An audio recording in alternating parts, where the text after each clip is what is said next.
my experience with the Course of Miracles.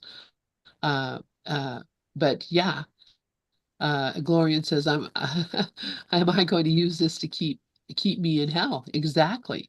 Am I going to use this to keep me in hell? Perfect. All right. Let's see. Hang on. The Course of Miracles. Stop, stop, stop.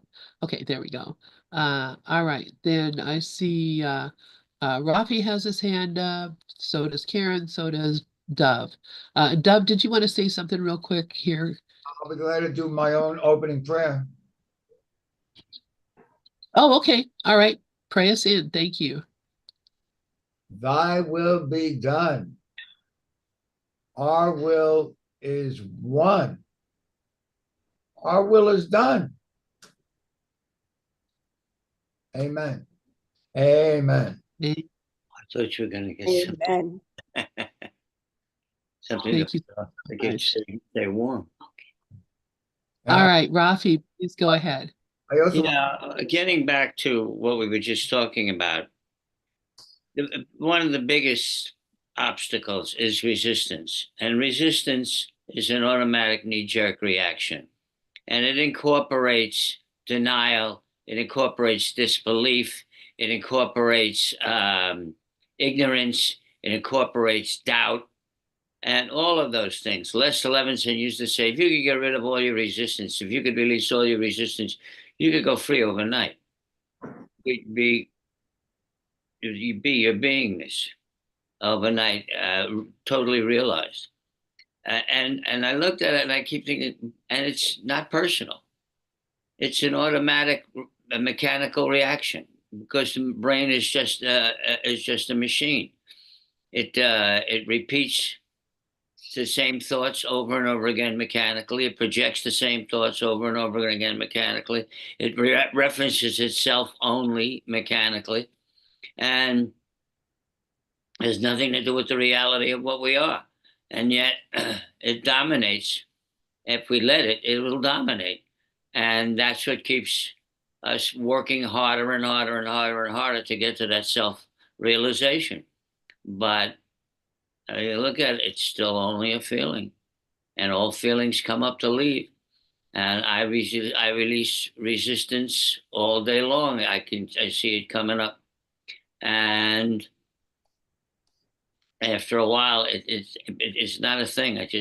I love you, resistance. I really, really love you. I love you if you go. I love you if you stay. I love you unconditionally, but I choose to let you go now. And it goes.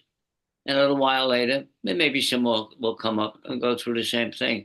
I just stay on it and stay on it and stay on it because the only purpose we're here for is to wake up from this dream. And everything else, while we're doing that supplementarily, happens brilliantly. I mean, your health, you have perfect health, you have a lot of money, you have perfect loving relationship, and all of that stuff. That's supplemental. Keeping our main, if we just keep our main purpose, our focus on our main purpose. Thank you. Yeah, thank you, Rafi. And that's absolutely true. So all the other stuff is just uh what gets in my way. And and I don't need it. I do not need it. Karen, please go ahead. Good morning, everyone. Thank you, Rafi. Thank you, Glorian and Lynn and Dove. And I just agree with everything everyone said, and especially what Rafi just said about the resistance and focusing on our main purpose, because we're always going to have resistance. And going back to what Helen was supposedly said, I wasn't there, but I agree with Glorian. I think it was definitely, exactly what Glorian said, and that Helen totally believed in this. She totally believed in this, and there was just so much resistance there. And I know from my own personal experience with resistance, what I've learned to do is just look at how much I'm resisting this. Let me look at this, look at it, and that once I look at it, I can really see what's going on within my mind. And it's always that fear has gotten somewhere in the way for some reason, and I don't worry about it that much because there's no race or contest in awakening. Like Rafi said, we focus on the purpose. We get there when we get there. There's no race. And I just sit with it, and it's okay. There's nothing wrong with resistance. It's a teacher for me. So it's teaching me to look. So I just appreciate this conversation. And yeah, I think resistance is huge. And I love focusing on the main purpose, which is why we're here. Thanks. Thank you. Thank you, Karen. And yeah, resistance is futile, as the Borg say, and it's true. I am definitely a Borg sympathizer. Anyway, Dove, please go ahead. Okay, I wanted to say that this morning when you and Bruce started, Bruce came out very early, like the first 1 or 2 minutes out of nowhere, and he said this. He said, "There's nothing so blinding as the perception of form." Now that's all we're really talking about. Like it's hard to believe in this world of form what the course is saying. It really is. I mean, if you're looking at the world, how can you believe what the course is saying? The course is saying there's nothing outside of you. There is no world. You know. So obviously, that's blinding when you're looking with your body's eyes. It says, "For sight of form means your understanding has been obscured." So, so like Glorian said, I mean, this is a matter of undoing our resistance. Now, who made one of the biggest comments on resistance, which I have under the Ken Wapnick comments? Helen Schuckman. She says, I have it on the here. Never underestimate the power of denial. I mean, that's exactly what's going on. Rafi said it, in chapter 7, section 7, it says, whenever you deny the blessing of a brother, you deny your own. And then goes on to say, literally, it says, denial is as total as love is. So the denial is blocking the love right out. He says that denial is as total as love is. Later, he tells you, well, this denial is not like like the Nile River in Egypt. We're talking about the Son of God who has a mind, the mind of God in denial. It blocks the love right out. So our job is to remove the resistance, the denial. That's our only job. Now, as I heard this morning, right now Prudence is playing words and thoughts. It's about 5, 6, 7 day workshop, and I think it's totally excellent. And of course, I see it as perfect for our talking next Sunday, the homily at Awakening Together, because it's going to be on thoughts, words and thoughts. And I heard Ken Wapnick, someone asked me a question on meditation. And this is what his answer was. He says, meditation in coarse terms is not the same as the Buddhist called meditation, or you close your eyes. Meditation is basically Tibetan Buddhist meditation, which I practice, which is open eye awareness of your thoughts, of your ego thoughts. That's what, and I just added that to the Ken Wapnick comments. We have about 60 Ken Wapnick quotes, which you don't find almost anywhere else. If you're interested, put your email in the chat. I'll be glad to send you the 60 quotes from Ken Wapnick.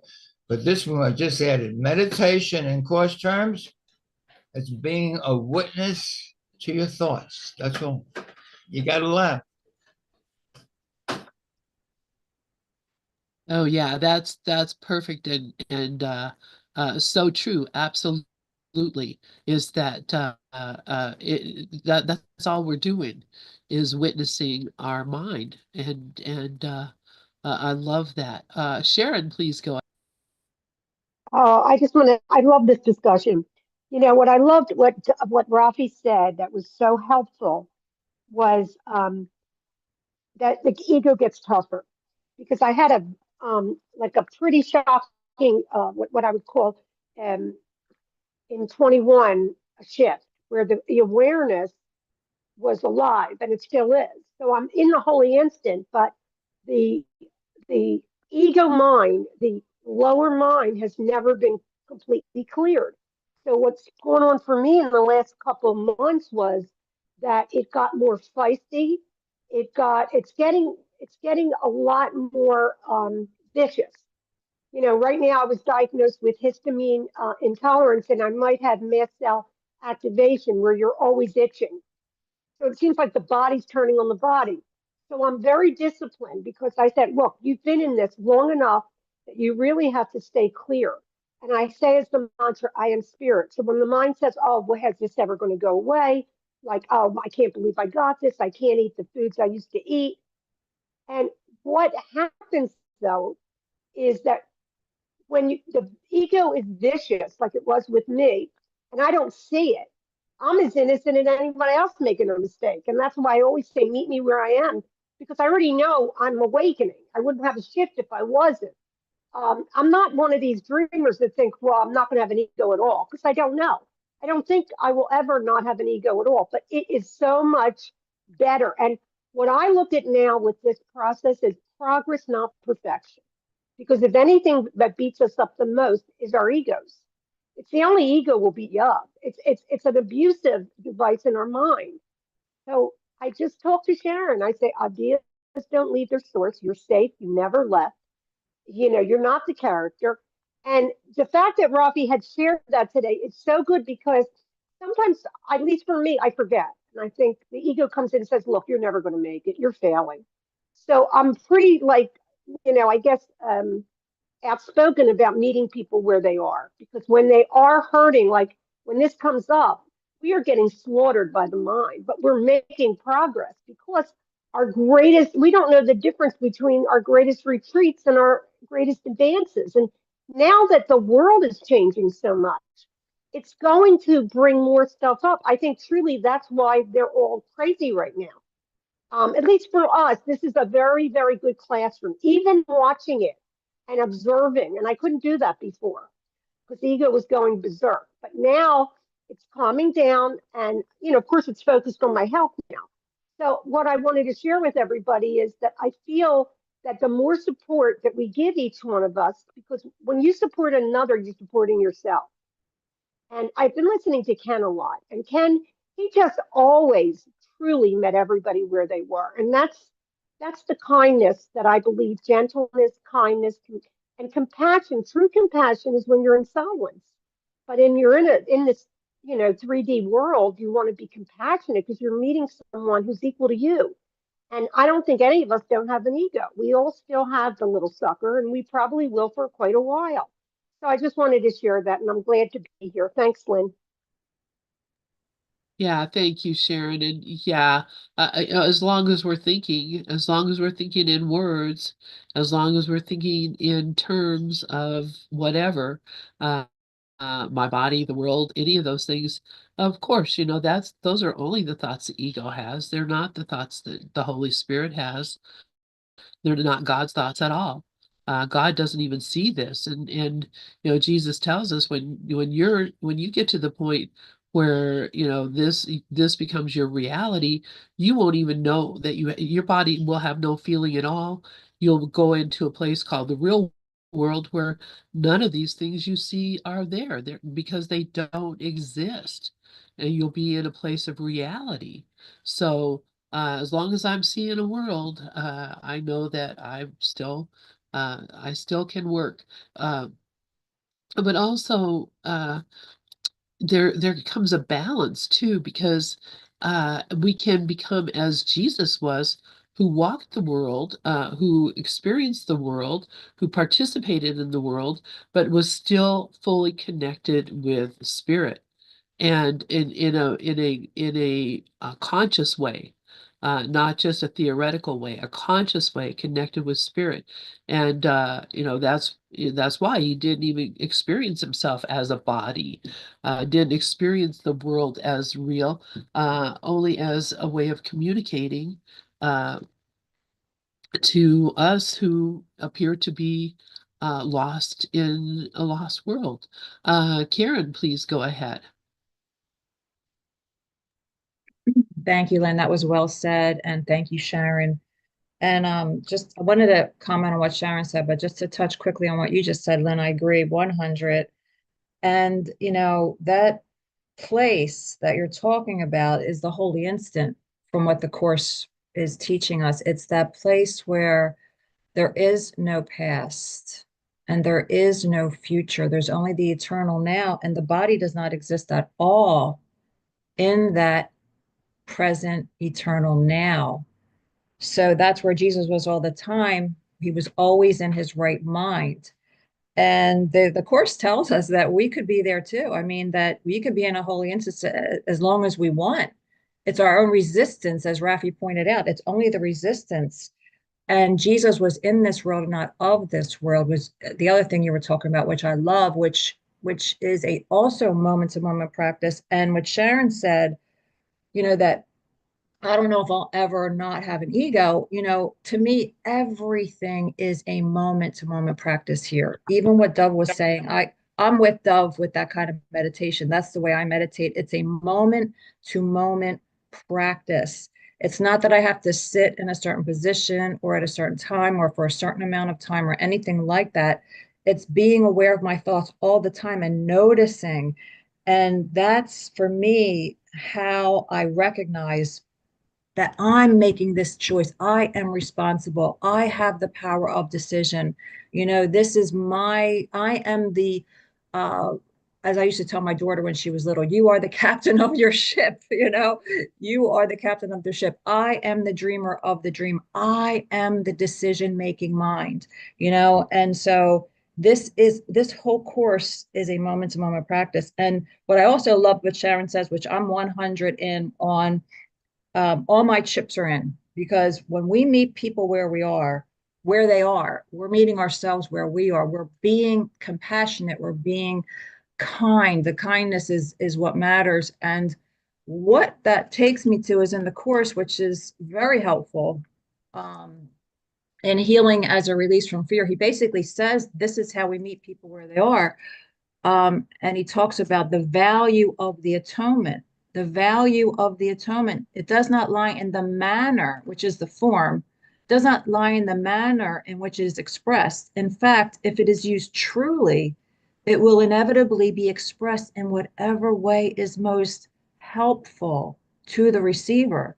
This means that a miracle to attain its full efficacy must be expressed in a language that the recipient can understand without fear. And this is meeting my brother where he is, because he also says the whole aim of the miracle is to raise the level of communication, not lowering it by increasing fear, not throwing platitudes out like, oh, it's all an illusion, oh, it's not real, oh, don't worry about it, it's just an whatever, I mean, whatever comes out from a platitude at that point in time is not helpful. And I think we all know this, so it's just telling us basically that it's not this language that a recipient can understand is it's not necessarily the highest level of communication, but it is the most helpful. It's the most loving thing to do in this moment is to meet my brother where he is.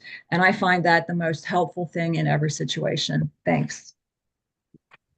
Yeah, thank you so much, Karen.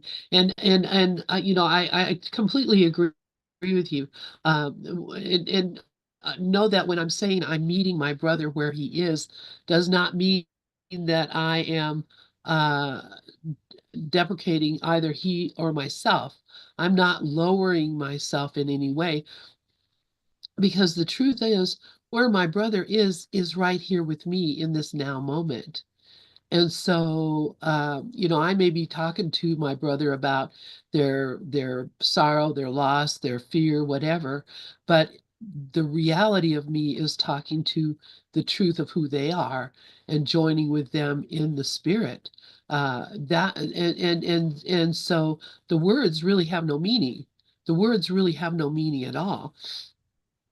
We know the words that we say when people are hurting. We know the words that we say when people are in fear. We know those words, they come out, they're like rote, I'm sorry, or, we have some little script that we say. But the reality of it is to meet my brother where he is not to meet my brother where he thinks he is, but to meet him in reality. And the words have no meaning. There's, I could be saying anything, and if I'm speaking to them through spirit, through my heart, through my reality, to their spirit, to their heart, and to their reality, what they will hear is that I love you, God loves you, you are love, we are light. That's what they hear, in a real way, where they experience themselves as that. And my job is not to mollycoddle an ego and make a scared child not afraid of what it is they think is going wrong. My job is to see them as they really are and to treat them as they really are.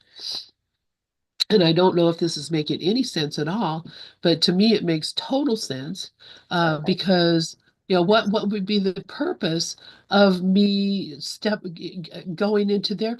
Oh yes, I'm so scared for you too. I'm real worried about what's going to happen to you. I worry about your children. I worry about. No, don't go there. Don't Mm. join my brother in that dark place.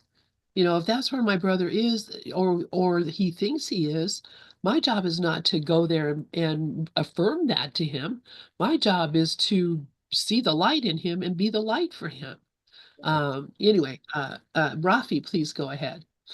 Yes, I just wanted to review something that kept coming back to me, and that is the fear of total realization is that if I become what I really am, infinite being, totally realized, this body's going to die. And that's not true.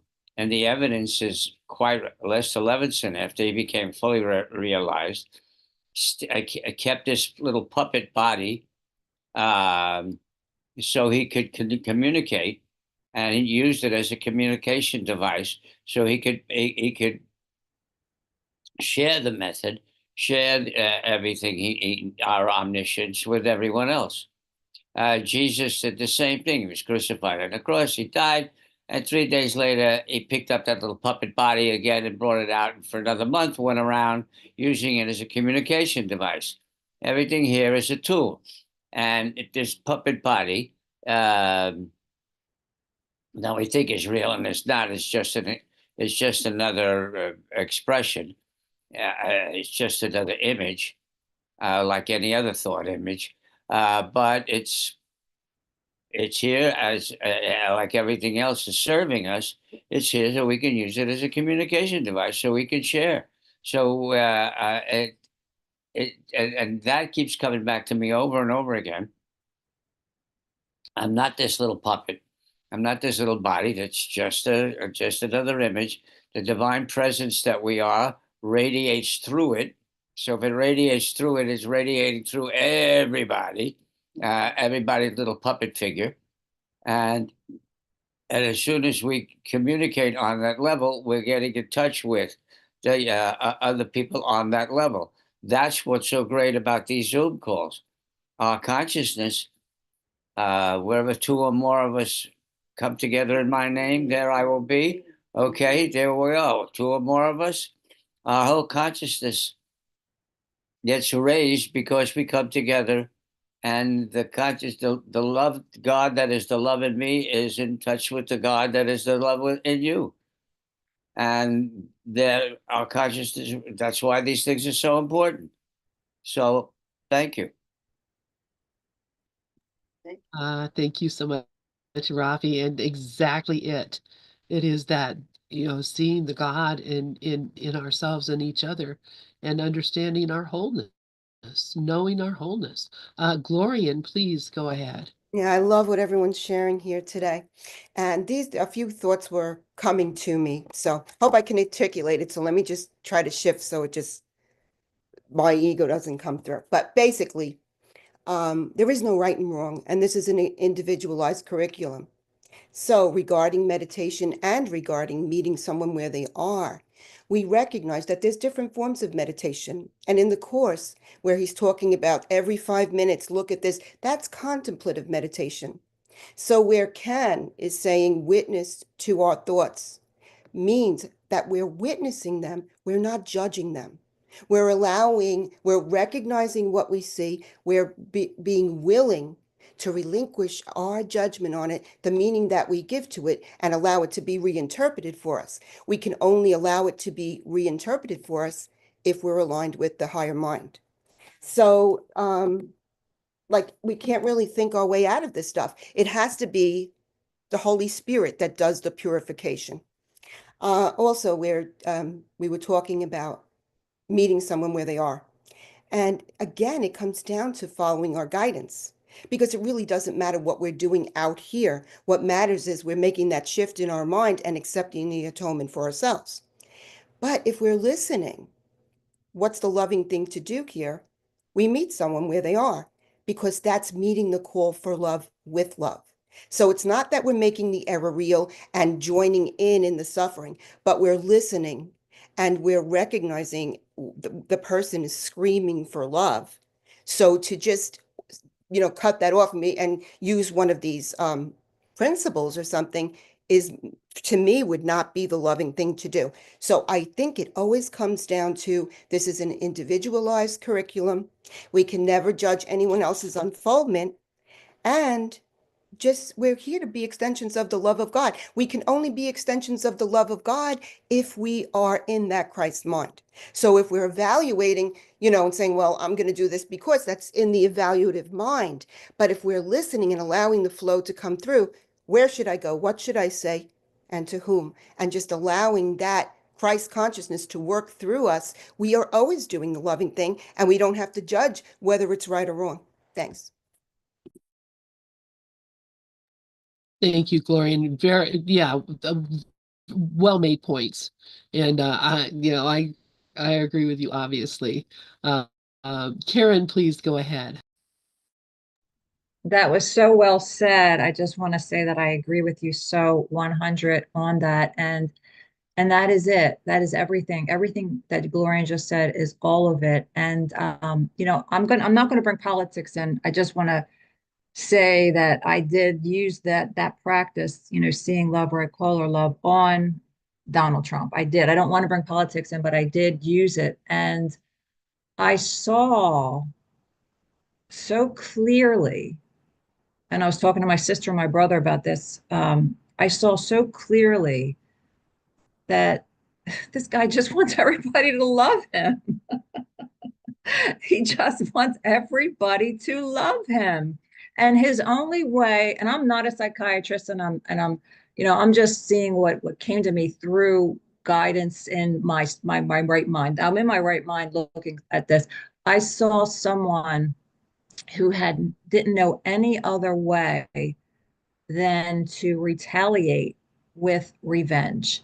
That's all he knows. That's what he grew up with. And I'm not giving him excuses. I'm not blaming him. All I saw was the call for love. I was able to see that. And this is what my practice basically is looking without judgment, as Glorian said. That is the looking. The looking is exactly what Ken Wapnick says. The operational definition for being in one's right mind is to look at the wrong mind without judgment. This is every single moment of every single day. So I think that for me, it's always that, and not judging, exactly what Gloria said, not judging anyone's unfoldment or anyone's practice, whatever they do, it's perfect for them, especially with meditation. I think it's wonderful how everyone has their different ways of meditating, and it's whatever works for anyone. So that's the beauty of accepting people where they are. Everybody's perfectly where they're supposed to be. And that's what I love about this whole thing. Thanks. Thank you so much, Karen. And wow, yeah. Hang on, I'm going to sneeze. Hang on. Would somebody like to read paragraph 13?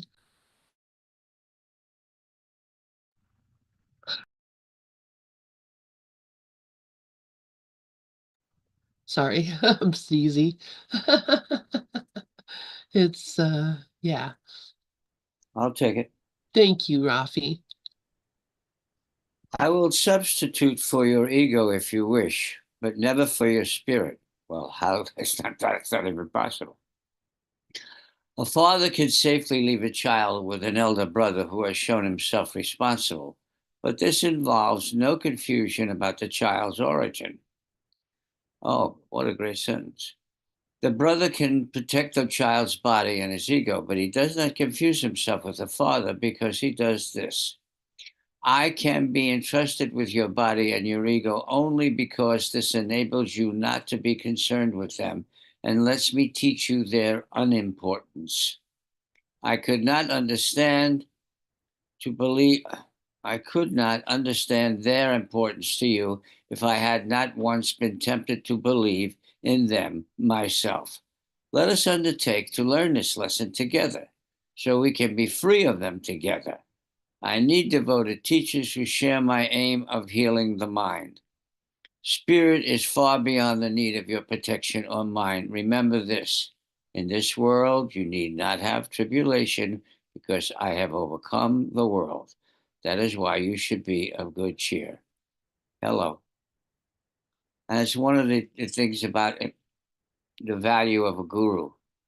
A guru's been there, done that, knows what it is, and has moved way beyond it and can show us the way beyond it. But if we don't take responsibility for of it ourselves and know that we are in charge of that, that, it, that if we don't do it, it don't get done, it don't get done.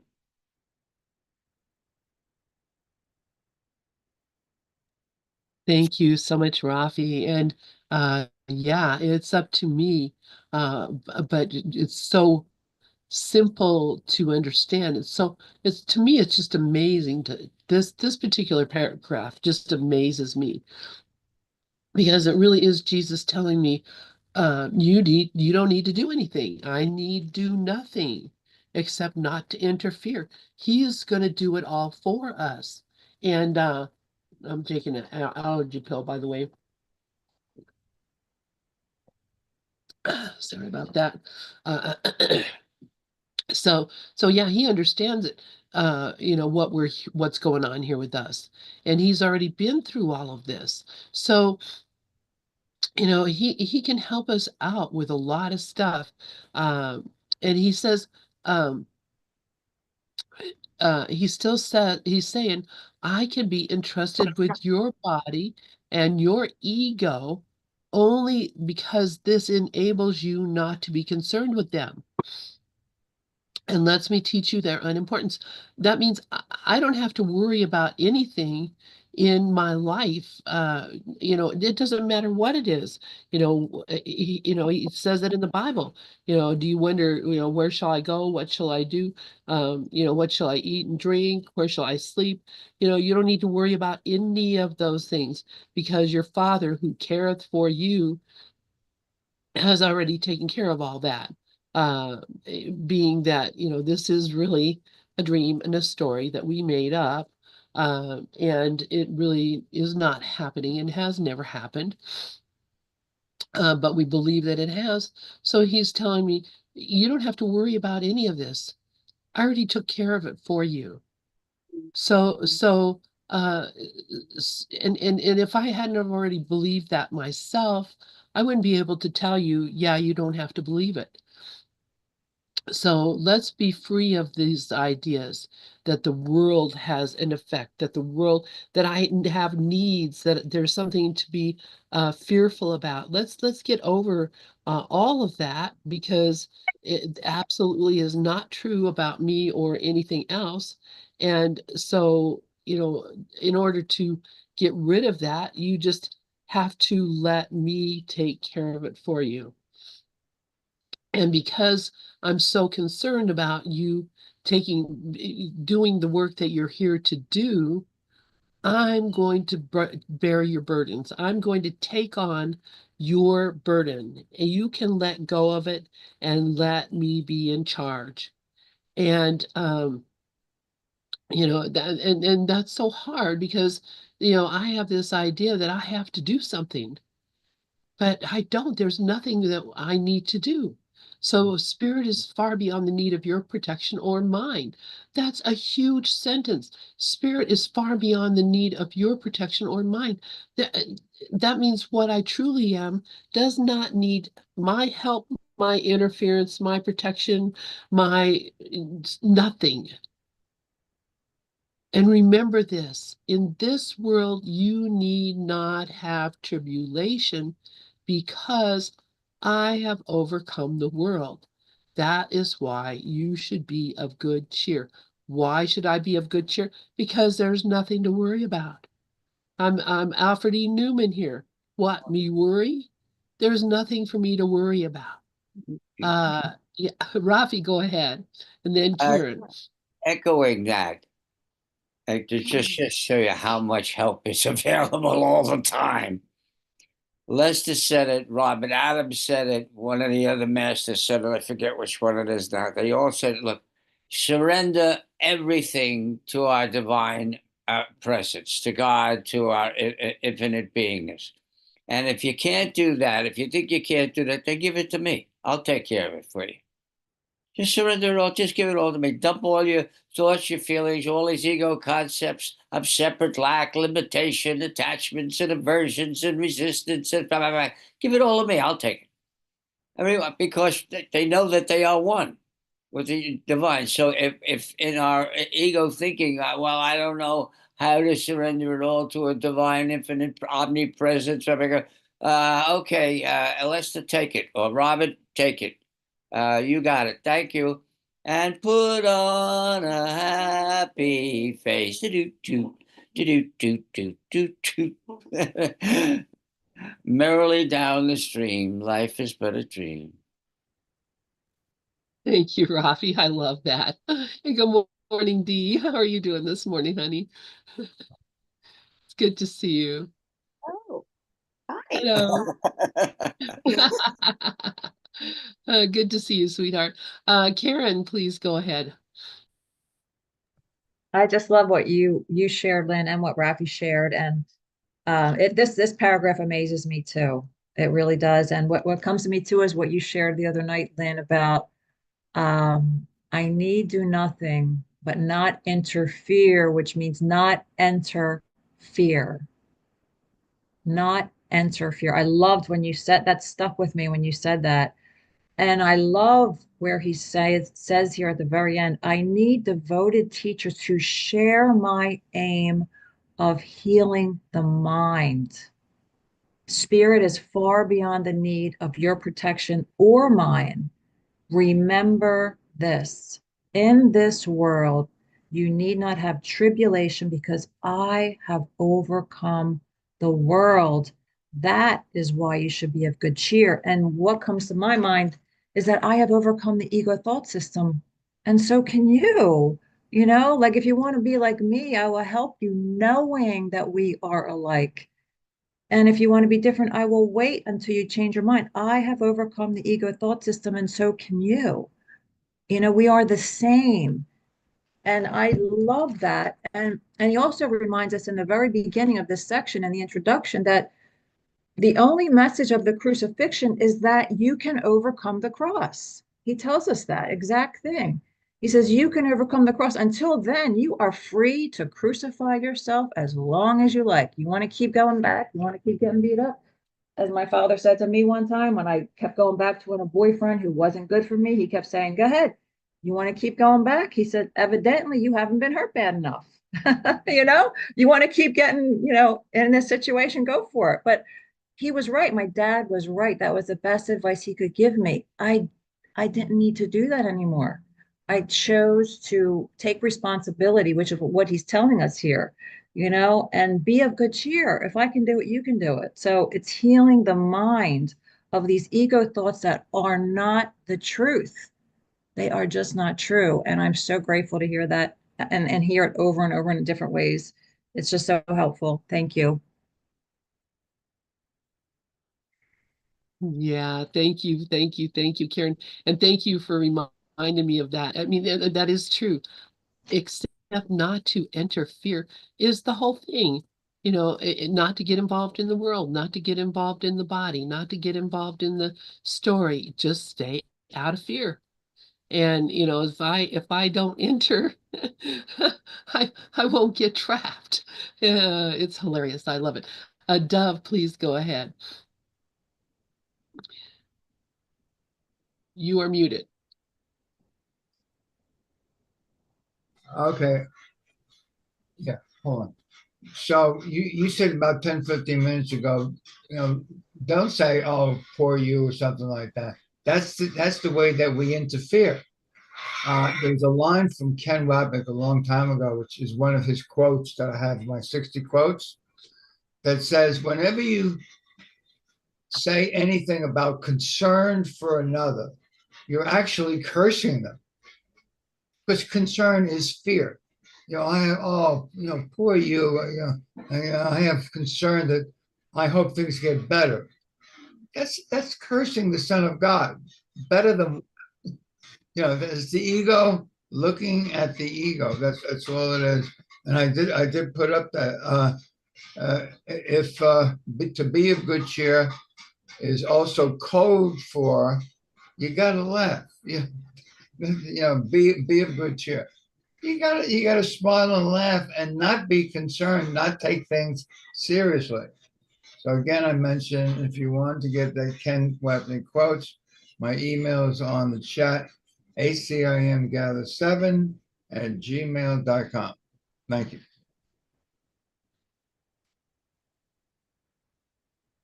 Thank you so much, Dove.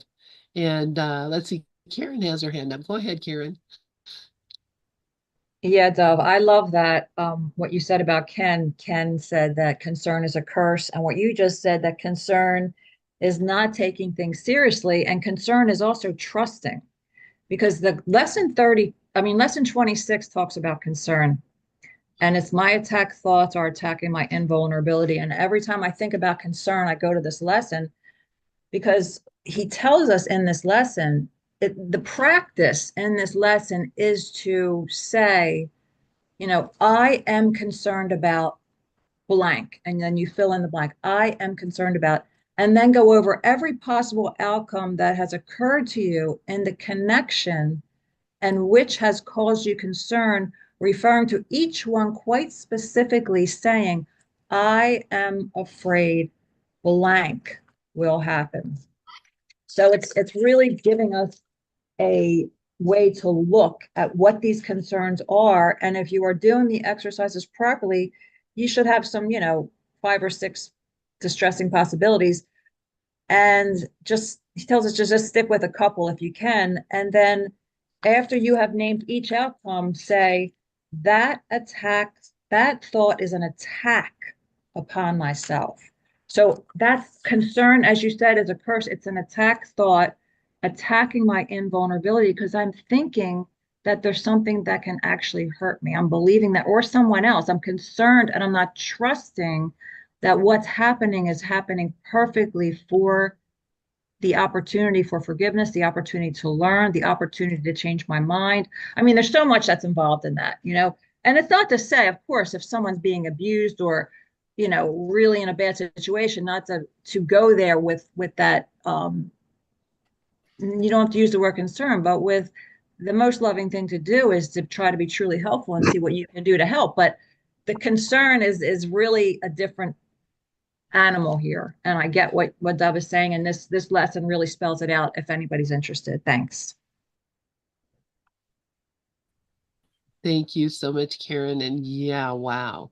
It's just, as I was growing up, if because my folks were from the Ozarks, and that's a whole different kind of culture. That my family was really, especially my grandma, would not let us call her Granny. We had to call her Grandma. But she had all that lore.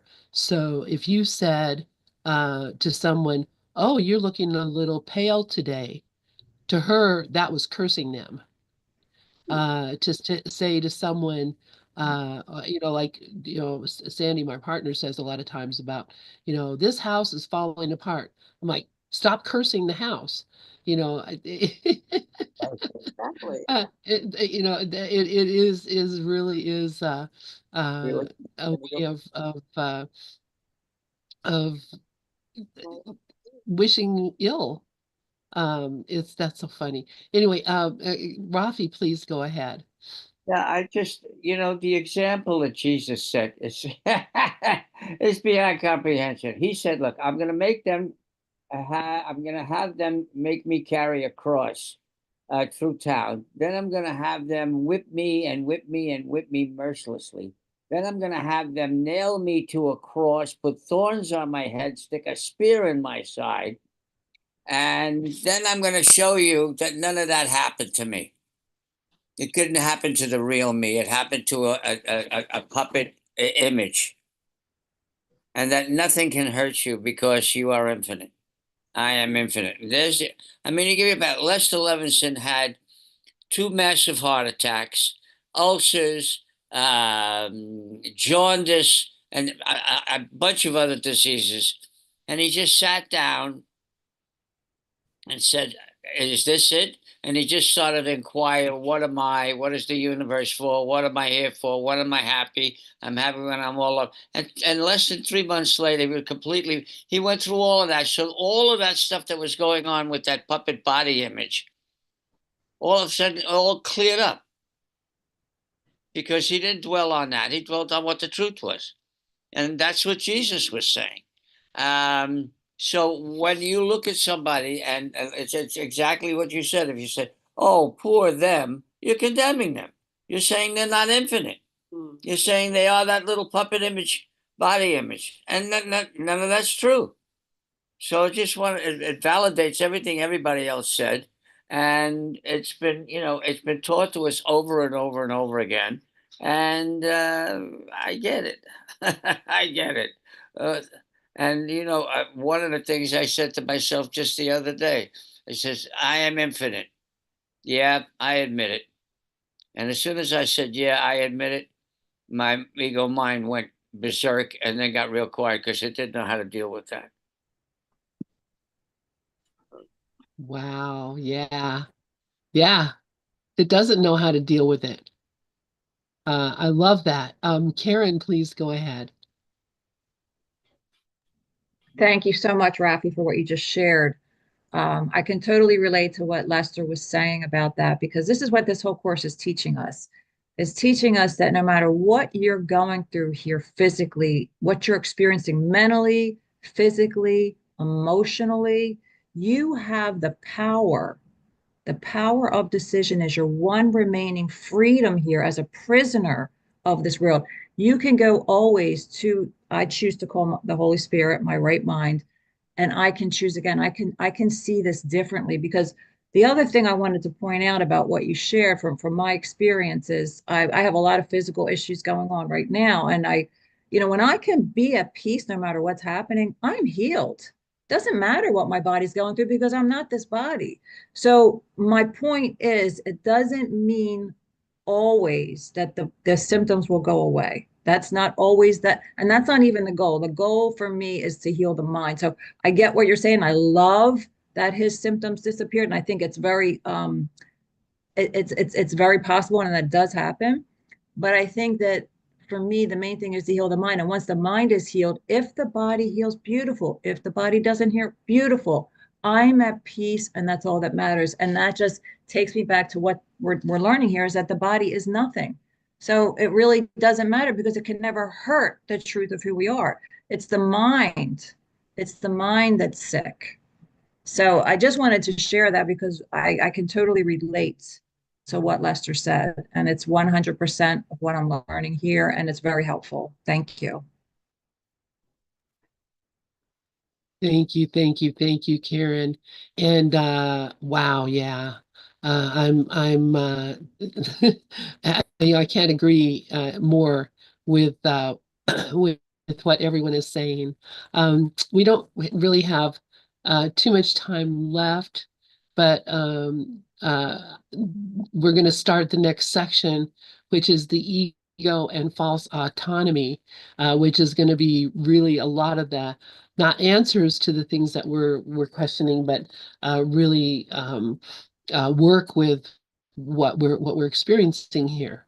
So I'm excited about going into this next section, and hoping that Iris will be with us next week. I'm sure that she will be. She's in Switzerland on a work trip. Imagine that. Going on a work trip in Switzerland. Um, so how about I'm just going to read the first paragraph of this to kind of get us thinking about what we're going to start looking at. And then if anybody has anything that they want to share before we close out, we'll do that. Yeah, Karen says she loves this chapter. Me too. The ego and false autonomy. Paragraph 1. It is reasonable to ask how the mind could ever have made the ego. In fact, it is the best question you could ask.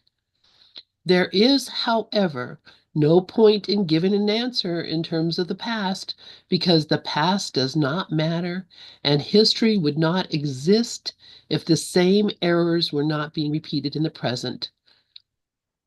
Abstract thought applies to knowledge because knowledge is completely impersonal, and examples are irrelevant to its understanding. Perception, however, is always specific and therefore quite concrete. And so we're going to be talking about the mechanism of the mind, the way that we are building and making this world, the things that we think are happening in this world, whether they have any meaning or not. This is going to be really a lot of fun, I think. So I'm going to, let's see, does anybody have anything else they'd like to share before we close out? Row, row, row your boat gently down the stream. Merrily, merrily, merrily, merrily, life is but a dream. Thank you, Rafi. I'm going to play that alien song again with a different, oh, Dove, go ahead. Yeah, go ahead, Dove. I just want to say that, the easiest way to understand what the ego is the ego is us. Ego is us. Dove thinks that he's the son of God. No, Dove is the ego. Uh, the son of God doesn't have a name. The son of God uh, doesn't have thoughts that he listens to and says, "Oh yeah, I'm right." You know, the ego is us. That's it. Thank you, Dove. Yep, yep. It's what I think I am. All right, let's hear I Am an Alien. I am an alien, my rocket ship is human bone and skin. I'm something smaller staring out the skull with a panel of wire and buttons I don't understand. Spamming every one of them. So does being human mean pretending to know what's going on? That one kind of cut off, unfortunately, but there we go. Does being human mean pretending to know what's going on? Uh, That's the ego. that's the ego. I love it. That girl's name is Madeline Mai, who made that song. There's a longer song, but hasn't been put out yet. Does anybody else have anything they'd like to share before we close out? All right. Well, thank you all for being with us, and we will see you all tomorrow at Awakening Together, maybe at Speakeasy, and then also, yeah, Zeta and we come into this room let me see what time we come in on Sunday morning. Every Sunday morning at 1 o'clock Eastern time. So that's 11 o'clock my time. That's I think 10 o'clock your time, Rafi. Anyway, we come in this room on Sunday morning, I don't know and how to access that. we I don't, it's not really on this schedule uh, because we don't live stream it or anything. We just read and talk about stuff. Me And too. so it's kind of fun. Can you send me the link? All right. It's the same thing. Oh, it's the same link? Yeah, it's the same link. Yeah. Oh, great. That's Yeah. good. It just, All right. yeah. 10,000. So, I just want to yeah, you might, go ahead. I just want to mention what Karen wrote from lesson 91, which is the same thing I said. What you think you are is a belief, a lie to be undone. I love it. Thank you. All right, you guys. Karen. Bye. Thank you, Karen. Thank you, everyone. I love you all. And we'll see y'all later.